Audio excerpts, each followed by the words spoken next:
بسم اللہ الرحمن الرحیم۔ السلام علیکم دوستوں، آج 17 رمضان المبارک ہے اور یہ دن مسلمانوں کے لیے بڑی اہمیت کا حامل ہے۔ جس دن کفر اور ایمان کے درمیان ایک ایسا عظیم معرکہ ہوا جسے رہتی دنیا تک اسلام میں یاد رکھا جائے گا۔ 17 رمضان المبارک سن 2 ہجری جمعے کا دن کفار مکہ اور اہل ایمان کے درمیان بدر کے مقام پر معرکہ ہوا۔ یہ ایک گاؤں کا نام تھا جہاں ہر سال میلہ لگتا تھا۔ یہ مقام شام سے مدینے جانے کے دشوار رستوں سے ہو کر گزرتا تھا۔ مکے کے تجارتی قافلے یہاں سے ہو کر گزرا کرتے تھے۔ قریش کے تجارتی قافلے سے حضرت عبداللہ رحمۃ اللہ علیہ کی جھڑپ ہو گئی، جس میں قریش کے ایک رئیس اعظم کا بیٹا قتل ہوا اور 2 گرفتار ہوئے۔ اس واقعے نے قریش کو مشتعل کر دیا، نیز انہیں اطلاع ملی کہ ان کے تجارتی قافلے پر مسلمان حملہ کرنے والے ہیں۔ ادھر جب آن حضرت صلی اللہ علیہ وآلہ وسلم کو ان باتوں کا پتہ چلا تو انہیں بہت افسوس ہوا۔ انہوں نے اس کا خون بہا ادا کر دیا اور قیدیوں کو رہا کر دیا، مگر قریش جو کہ مسلمانوں کی ہجرت اور ان کی بڑھتی ہوئی تعداد سے سخت خائف تھے اور موقع کی تلاش میں تھے کہ کسی طرح ان کو شدید نقصان پہنچایا جا سکے، تو وہ اس سنہری موقع کو ہاتھ سے کیسے جانے دیتے۔ کفار قریش کو بدر کے مقام پر پہنچ کر معلوم ہوا کہ تجارتی قافلہ بحفاظت مکہ پہنچ چکا ہے، تو کئی سرداروں نے مشورہ دیا کہ اب لڑنا ضروری نہیں، لیکن ابو جہل نہ مانا اور فوج آگے بڑھی۔ قریش چونکہ پہلے پہنچ گئے تھے، اس لیے انہوں نے مناسب جگہوں پر قبضہ کر لیا۔ بخلاف مسلمانوں کی طرف کوئی چشمہ اور کنواں نہ تھا۔ زمین ایسی ریتیلی تھی کہ اونٹوں کے پاؤں ان میں دھس دھس جاتے تھے۔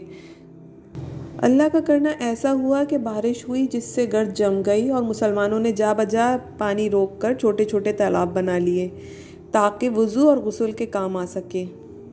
اس جنگ میں مسلمانوں کی تعداد مشرکین کے مقابلے میں انتہائی قلیل تھی۔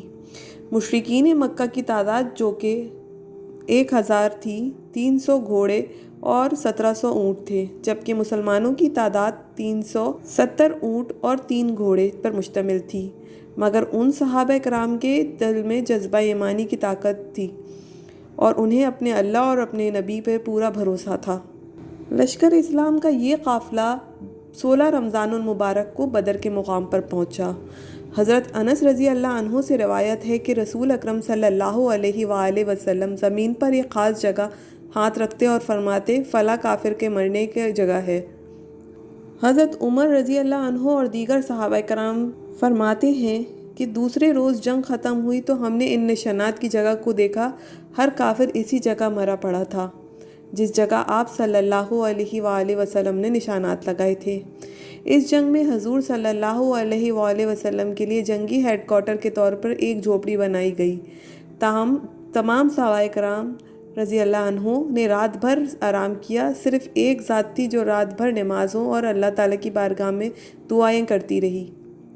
آپ صلی اللہ علیہ وآلہ وسلم نے نہایت رقت آمیز لہجے میں دعا فرمائی، یا اللہ، تو نے مجھے جو وعدہ فرمایا ہے اسے پورا کر۔ اے اللہ، اگر آج اہل اسلام کی یہ جماعت ہلاک ہو گئی تو زمین پر تیری عبادت نہ ہوگی۔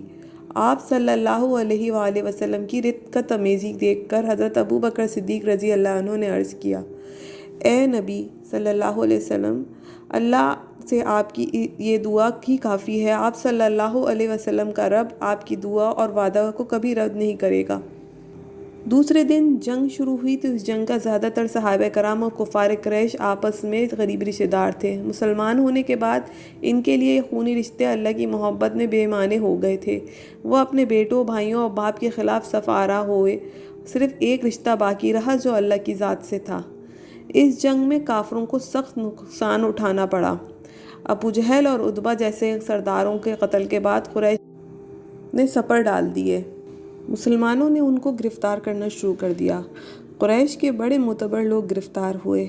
آن حضرت صلی اللہ علیہ وآلہ وسلم نے فرمایا، کوئی جا کر خبر لائے کہ ابو سفیان کا کیا حال ہے۔